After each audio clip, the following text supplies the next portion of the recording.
บ้านนางอเป็นบ้านหนึ่งที่ว่าบ้านสุดท้ายของเส้นทางสายนี้ถ้ากันไปใช้นี่ไปริมทะเลซ้อ๋ออยู่บนใดมีสัญญาณเจ้าเอิ้นยังอันนี้กระพ้านี่หมอช่างอันนี้จะเป็นได5 โลได3 โลประมาณนี้เกิดกระแสไฟฟ้าได้มาแต่ไหบ่ว่าแต่ไหโอ้เพิ่นมาแต่หาป่า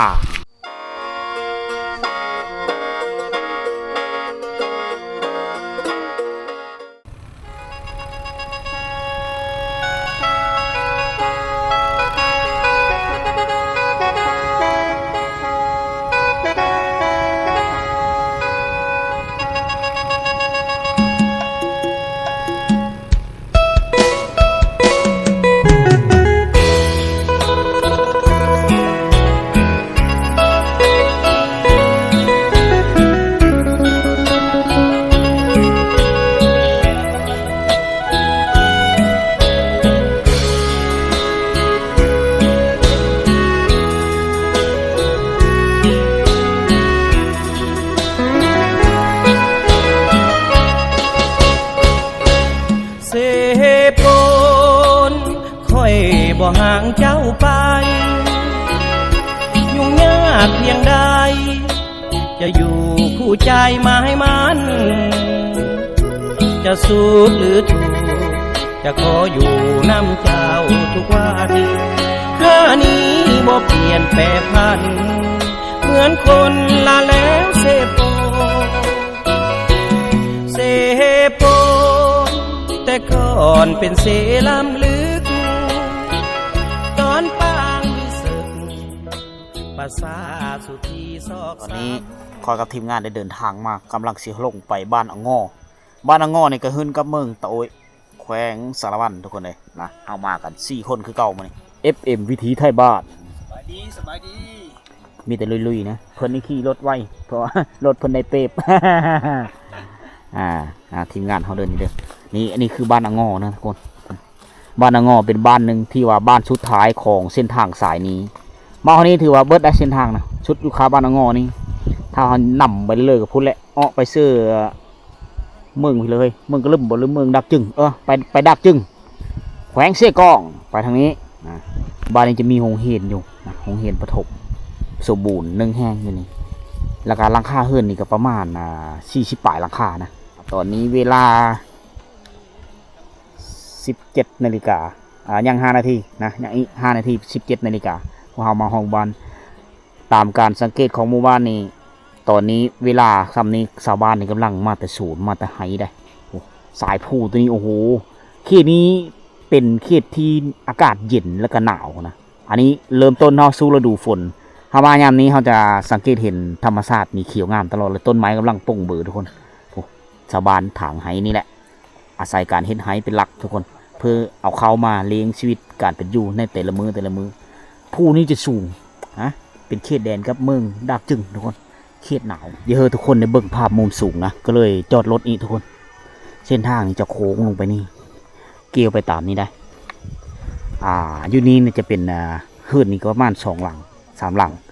แล้วฟ้าทางเบื้องนั้นจะเป็นเต็มไปด้วยเหลาเขาเจ้าเหลาเข้าเขาจะเอามาไว้อยู่กันบ้านไก่บ้านนะโอ้โหวิวยามแรงทุกคนวันนี้เขาจะพาทุกคนในปั๊มมานอนมาสัมผัสบรรยากาศมีสัญญาณโทรศัพท์มีไฟฟ้าใสนะแต่เส้นทางก็โอเคอยู่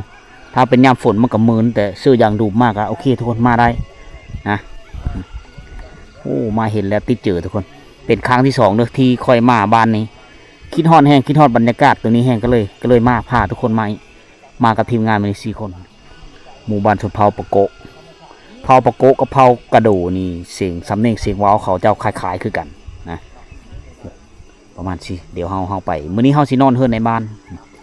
มีฮีตคองประเพณีเลิงเล้าเลยเฮาไปสัมผัสวิถีชีวิตอยู่ลุ่มๆไปแหละอันนี้คือภาพมุมสูงมื้อนี้เป็นฝุ่นละอองน้ำเมาะคล้ายๆคือกันกับฝนจะตกนะแต่ว่ามีฝนเนาะทุกคนเม็ดนึงก็มีเป็นเพลงอากาศครึมๆนี่แหละช่วงนี้ก้าวสู่ฤดูฝนแล้วมันอากาศมันจะเยือกเย็นมันจะหนาวชาวบ้านกำลังขมุกขมุนบางคนก็ซักไห้เลยล่ะเอาเข้าลงดินเลยได้นี่ เขาอยู่แบบนี้มีความสุขแล้วก็เรียบง่ายที่สุดนะไปทางไหนฮะพากันไปใช้นี่ ไปลินโทรศัพท์ อ๋ออยู่บนใดมีสัญญาณอ๋อไปลินโทรศัพท์ผู้สาวบ่นี่ ใช่ อ๋อผู้สาวบดซี่นี่สาวเผาปะโกะบ่โอ้ ชาวบ้านนางอ เขาเจ้าจะไปเผาปะโกะบ้านอ่างอเขาเจ้าจะไปลินโทรศัพท์อยู่ที่มีบ่อนหนึ่งอยู่เทิงๆจะมีสัญญาณโทรศัพท์นะ ส่วน ให้สมดังคำคนสาสุมังคลาได้กลับบ้านเสโปนเชิญสวนกับพื้นบ้านเกิดผู้มีกำเนิดมาเถิดมาสร้างสวยกัน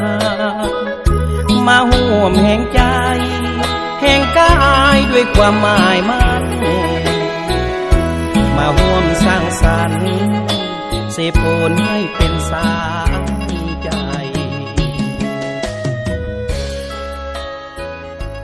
ตอนนี้เฮาได้มาฮอดเฮือนในบ้านละพูนเฮือนในบ้านหลังพุ่นละในบ้านยังหนุ่มอยู่ได้ในบ้านเลย มื้อนี้นอนเนาะ แม่นอนพี่ได้ในบ้านเลยผู้นี้ปิดตะแพงอย่างนี้ผู้นี้นะบรรยากาศเนี่ยแรงๆทุกคนเลยเสียงโง่ฮ้องอยู่เซลอยู่ในบ้านเพิ่นเฮ็ดหูอ้อมคักเนาะเพิ่นมีเฮือสัตว์เข้ามาแต่เฮาสังเกตเห็นนี่หมู่บ้านในชนบทนี่โดยเฉพาะคือเผาตะโอยเผาบะโกะที่ค่อยเคยไปพาทุกคนไปสัมผัสวิถีชีวิตตามหมู่บ้านชนบทต่างๆนี่สังเกตเห็นบ้านชนเผาบะโกะกับเผาตะโอยนี่เขาเจ้าเสียหญ้านาเดินบ้านนี่แปลนตลอดเลยนะขี่โง่ขี่ควายขี่เบในยามมื้อเว้นก็ตื่นมาเช้าว่าเขาจะปัดแปลนคักได้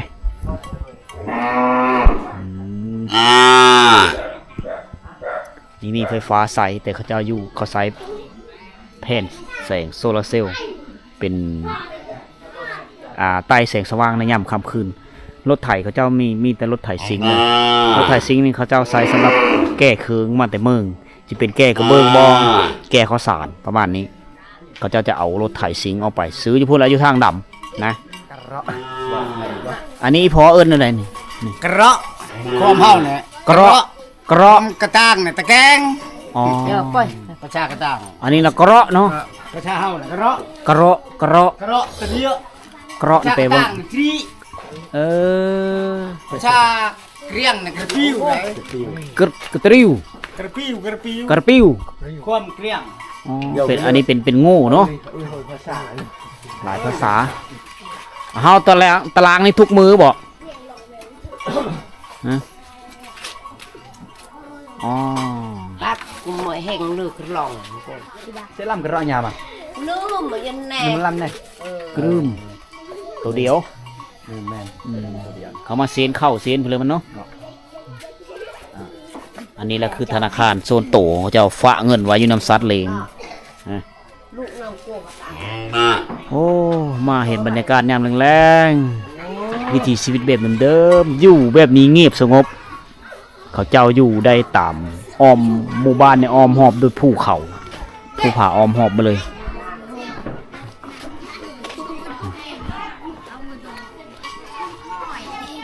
เล่นยังอ่ะนี่ลิ้นเพลินนี่อ๋อเล่นมักบีมักไปชักเนาะกีฬาเนาะหน้าบ้านเขาเจ้าสะอาดคักเลยกกเผาก็มีหลายประมาณ 3-4 กก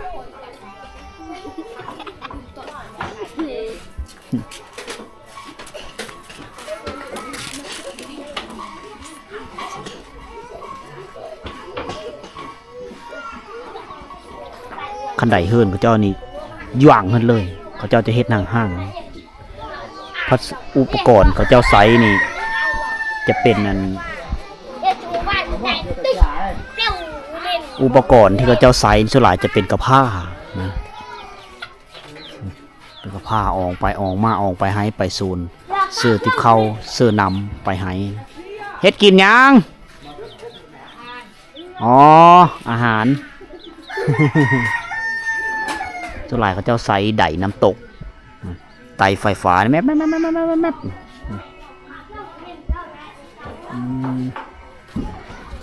เด็กเขาจะมักปูหัวขาปูไปสั่งอยู่นี่ได้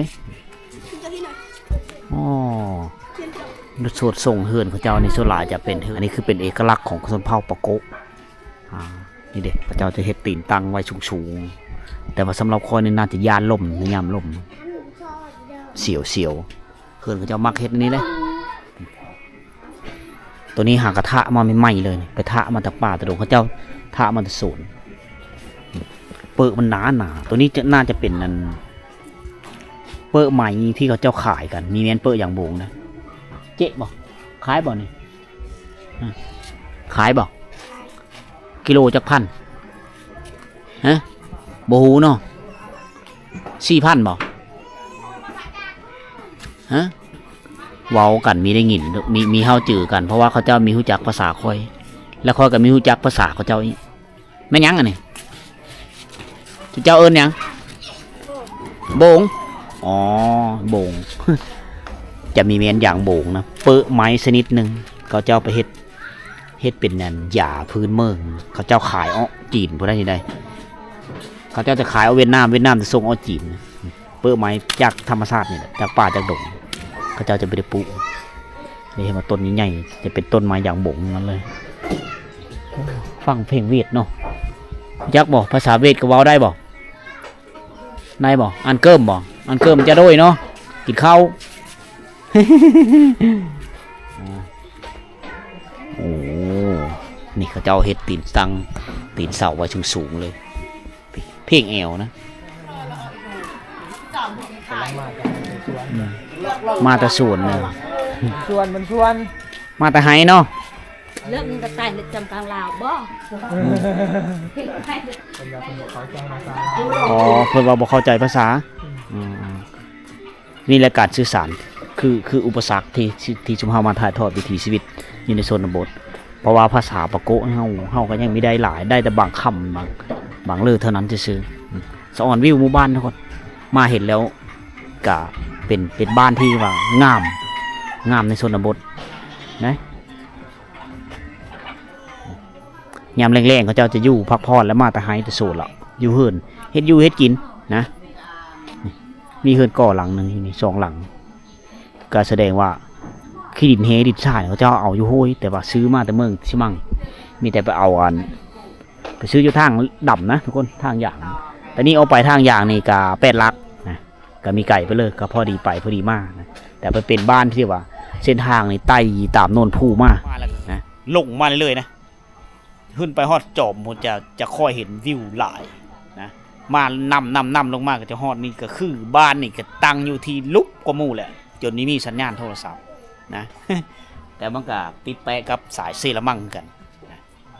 กับสัญญาณโทรนี่พอมีอยู่ได้สัญญาณโทรโอเคอยู่สัญญาณอินเทอร์เน็ตนี่มีฉะนั้นบรรดาผู้สาวก็เลยขึ้นไปพูดแหละจอมพูที่พวกนั้นทางที่จะค่อยมาพวกนั้น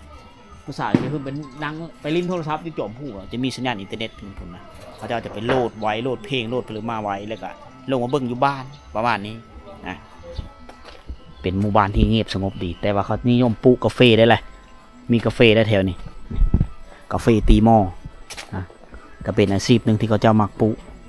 อันนี้มันยังนี่ห้องน้ำบอกห้องน้ำอ๋อมีโชมถ่ายอยู่เนาะได้ทุกหลังคาเฮือนหมดเลยไม่ได้ทุกหลังคาเฮือนเนาะแต่เอาสังกะสีมาอ้อมเอาโอ้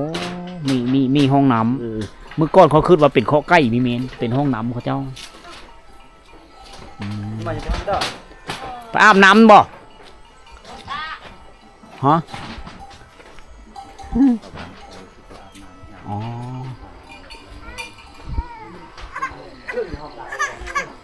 สบายดีโอ้เอาลูกมื้อนี้เนาะแม่เด้ไปทางไหนแม่ให้เอาลูกเนาะแม่ไปอาบน้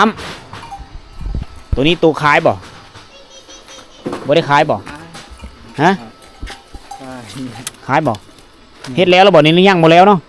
เจ้าเฮ็ดเองบ่พอเจ้าเฮ็ดมีหลายบ่เราเฮ็ดหลายบ่อันเดียวถ้าขายเฮาสิซื้อมื้อนี่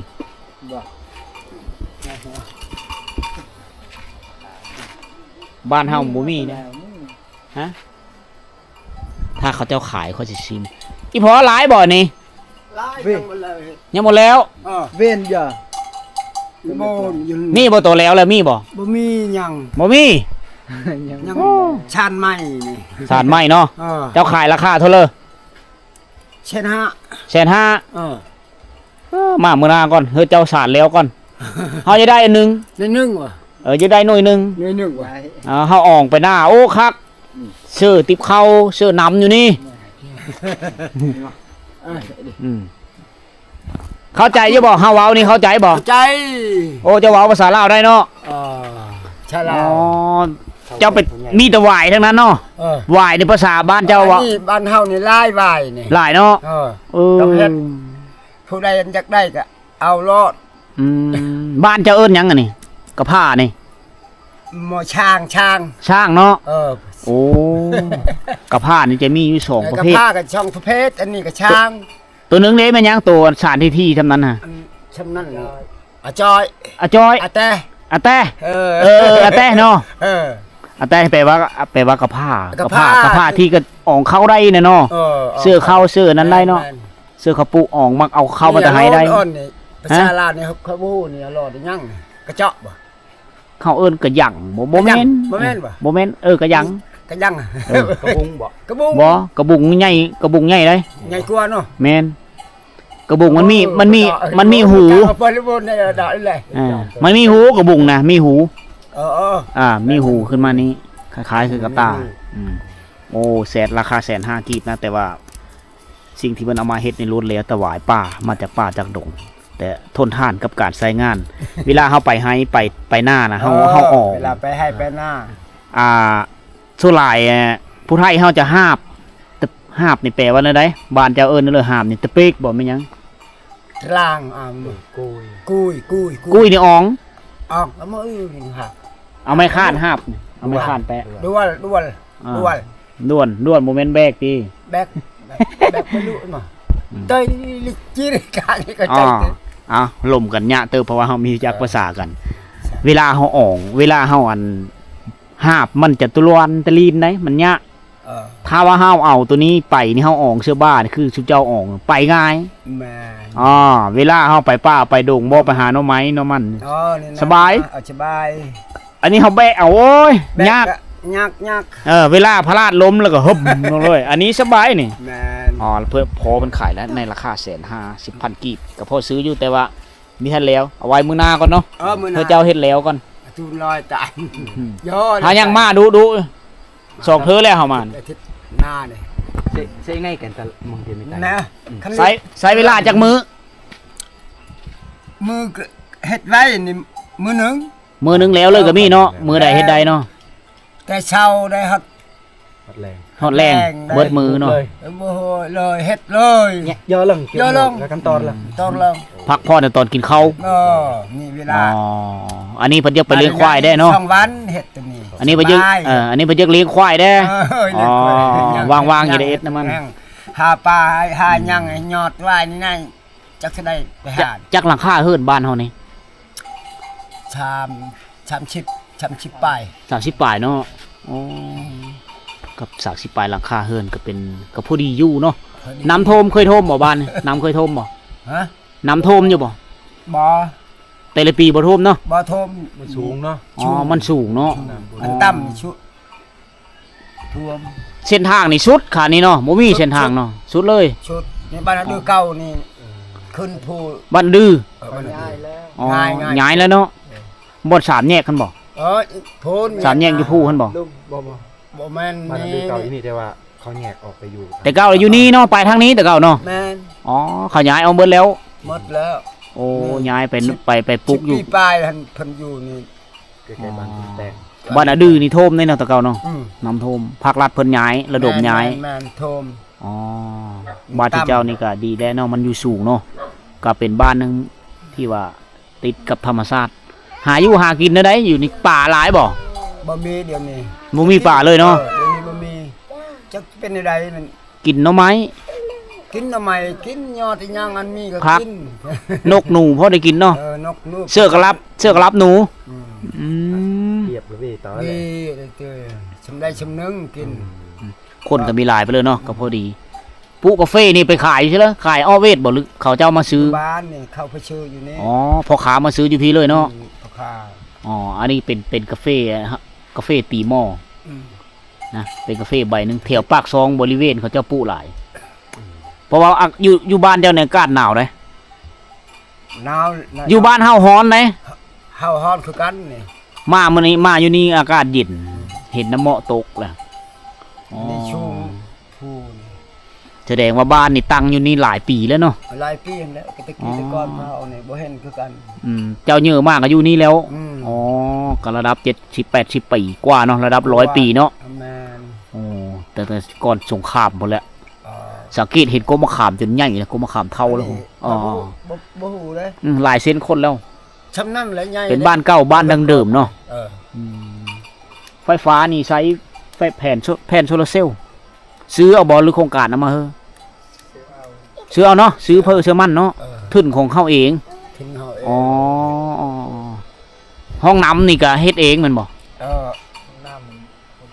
โครงการเนาะเอาเขาเจ้าเอาหูมันมาเฮ้อหูวิทย์นั้น เอาหัวนี่ อ๋อขุด เฮ็ดขุดเฮาเอง อ๋อเขาขุดเองเฮ็ดเอง เฮ็ดเอง อ๋อ อ้ เพิ่น อม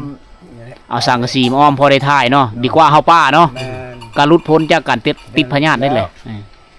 รักษาอนามัยได้ดีสุขอนามัยอ๋ออีพอมีลูกเจ้าคน ผู้หนึงนี้ชาย ผู้ชายผู้เดียวนี่ ผู้หญิงละเมอเฮิรนโผบ่ ผู้หญิงมีอยู่บ้านนาเดินนี่ บ้านอะดื้อ อืม เมื่อเฮิรนโผบ่นะ ผัวตาย ผัวตายเป็นแม่ไม้ แต่มีไม้นี่ลูกเพิ่นนี่ อ๋อ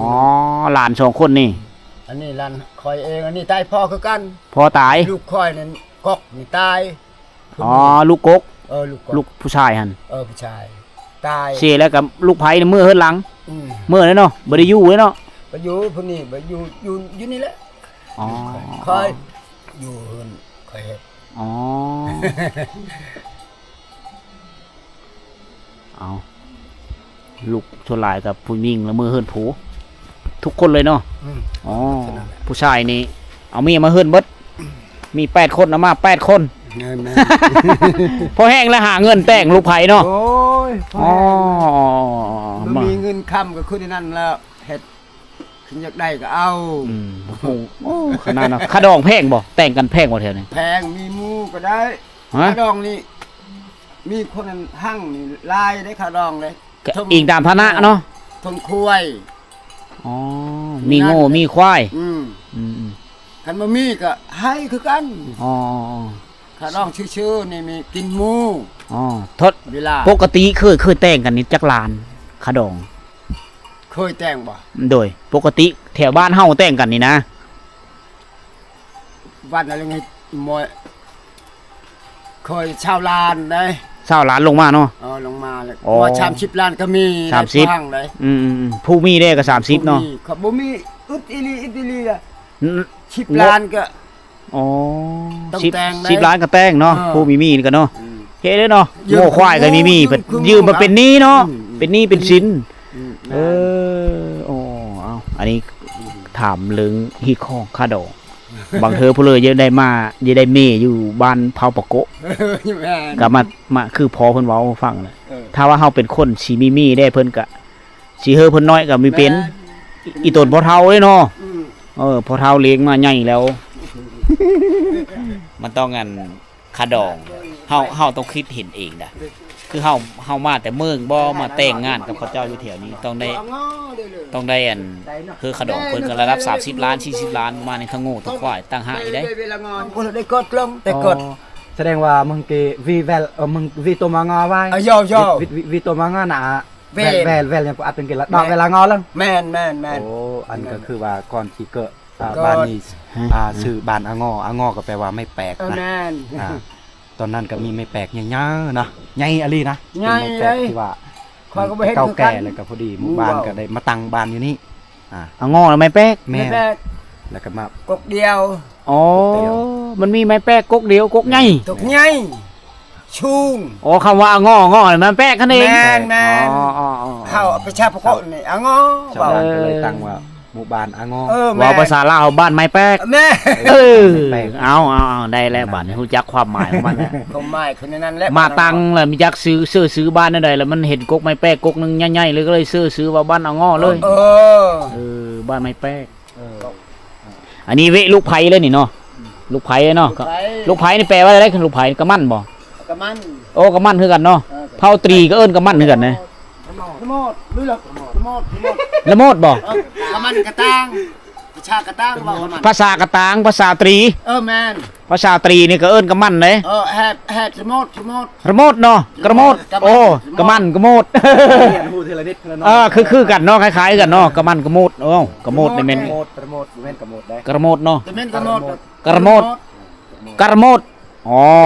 เอาภาษาปะโกะมื้อนี้กระโมดนี่แม่นลูกไผเด้อลูกไผเด้อ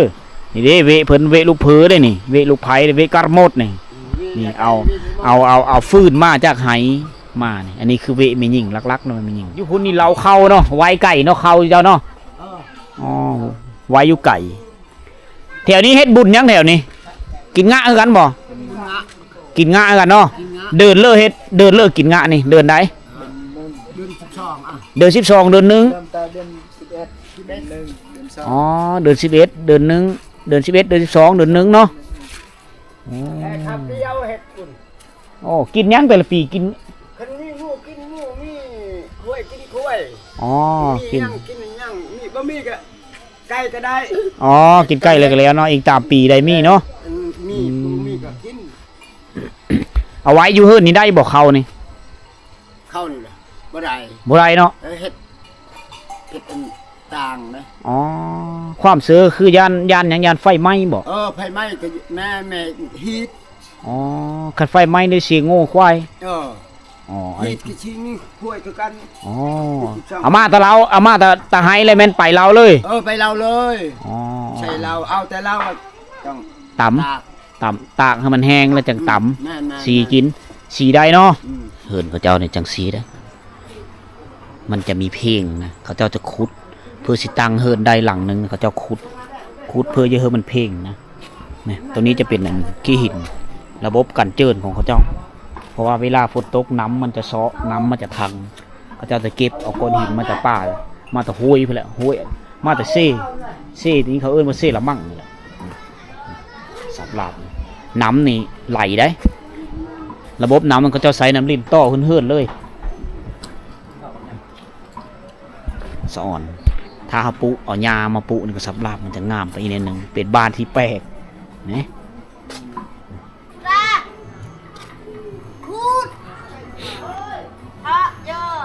จากต่อสารหันสารในสารอุปกรณ์เขาเจ้ากระพานะอันนี้เขาเอิญอาแต้อาแต้เนาะกระพาเนาะ เอาได้ภาษาปะโกอะไรมานี่อาแต้แปลว่ากระพานี่ได้อาแต้เขาเจ้าโอ้เอากล้วยมาปลูกกล้วยเนาะอ๋อสร้างนะครับเอาไว้กินให้ลูกให้หลานอันนี้กาจ้อคือกันเหรอวะจ้าได้ยังกินแรง จ้า ได้เพื่อจ่าโดยนี่ได้เพื่อเห็ดกินอยู่กินยังบ่ทันได้กิน อ๋อต่ำพ้นต่ำพีเนาะตาคนตามีรู้จักภาษาเดียวเนาะกินข้าว อ๋อจะกินข้าวเฮ็ดกิน ได้ยังกินปลาบอกกินยัง ชอบตูเป็นจะเช็ดนั่งเลยจอม อันนี้สารเพื่อนี่ ชานกระดงตาเขาฟัดเขาไปเลิกไปอาบน้ำบ่อาบน้ำห้วยนี่โอ้เย็นคักกันเนาะ เป็นคนมันเป็นอย่างกันคีบเลยกันช่างนั่งล่ะ คักนอกเกาะจะเนาะไม่ยังเกาะนี่อันนี้เอ้ยเว้ายังอันนี้นี่พี่เลิศนี่นึงปะโกะว่าอย่างไรบกโอ้บกคักเนาะ เรียกบอก อ๋อก อก ใส่ยาอยู่นี่ เยี่ยมสูบบังดู อะไรก็เนิ่มอย่างก็ชูบ อ๋อบ่ทันได้สูบนี่อีเมนี่สูบแล้วพูน เป็นดูปลาปลอมาลืมย้อน ปอกคักเนาะ ปลอกข้างก็ย้อน อันนี้ก็แม่นบ่ยาบ่นี่ ยา อ๋อเอาไปนำเลยอ๋อคักเนาะ เขาเจ้าจะเอาไม้ไผ่มาตองโอ้ข้างหน้าเฮาขอเบิ่งหน่อยเด้อเฮาขอเบิ่งนี่อ๋อเอามาอันนี้คือเกาะที่เขาเจ้าสูบนะคือแม่มันสูบนะอันนี้จะเป็นทองแดงแน่นี่ตัวนี้ทองแดงตัวนี้นี่เป็นไม้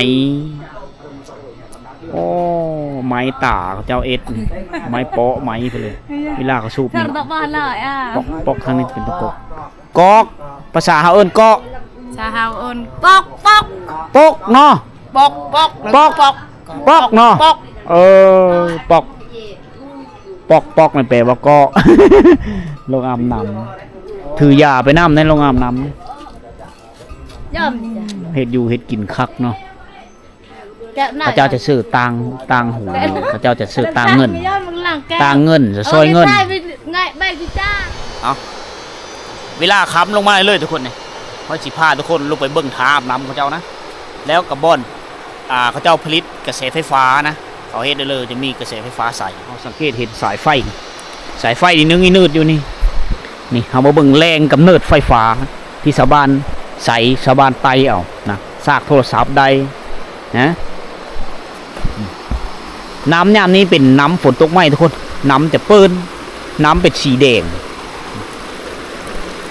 พระเจ้าจะออกก้อนกี่หินนี่มากตันเอาน้ำนี่ไอ้เฮ็ดผายเฮ็ดเป็นขั้นผายค่อยหน้าป่าน่าจะหลายนะเห็นบอลอันนี้คือไดน้ำเดี๋ยวจะเป็นได5 โลได3 โลประมาณนี้เกิดกระแสไฟฟ้าได้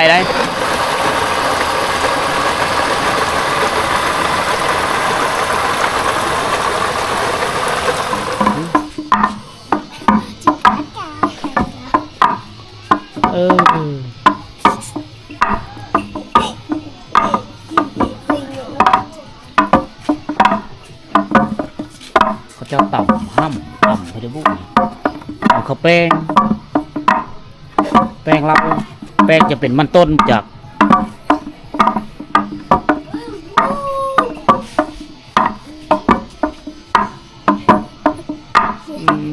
เห็นต่ำเป็นเจ้าต่ำเข้ามาต่ำอยู่นี่ในยามเสาร์เดี๋ยวท้าเบิ่งวิดีโอต่อไปยามเสาร์นะยามเสาร์นี่ไม่ยิงเขาจะมาต่ำเข้านี่สังเกตเห็นสะกอกกับพูนอยู่ตารางเหิน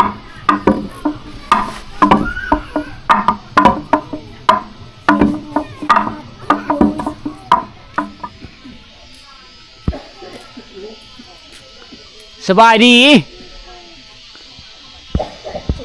หิวจักเลยไป เฮ้ยหน่อยถ่ายอ่ะจ้า มาแต่ไหบ่ ว่า แต่ไห โอ้เพิ่นมาแต่หาป่านี่ป่าโอ้เว้าบ่จักภาษากันที่ท้ายมาสรุปแล้วมาแต่หาป่า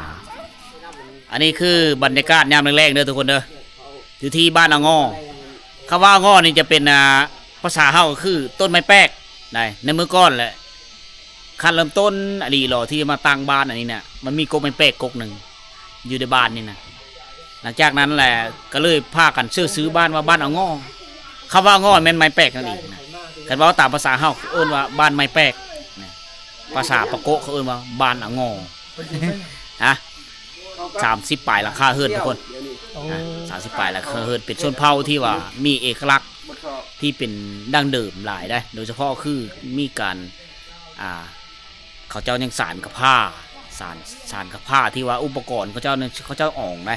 อ่องไปให้ไปโซนอ่องเข้าอ่องน้ำไปต้องใส่กับผ้านั่นคือเครื่องที่เขาเจ้าใส่ในโคเฮิรนนะจะเป็นกระดงฟัดกระดงเคิงอันนี้คือการนำใส่วัตถุที่ว่าเป็นแบบโบราณดังเดิมที่สมัยปู่ย่าตายายเฮานะการเฮ็ดไห้อาชีพกับแม่นเฮ็ดไห้เป็นหลักนะเฮ็ดไห้ปลูกข้าวปลูกกาแฟน้ำเลี้ยงสัตว์ไปนะ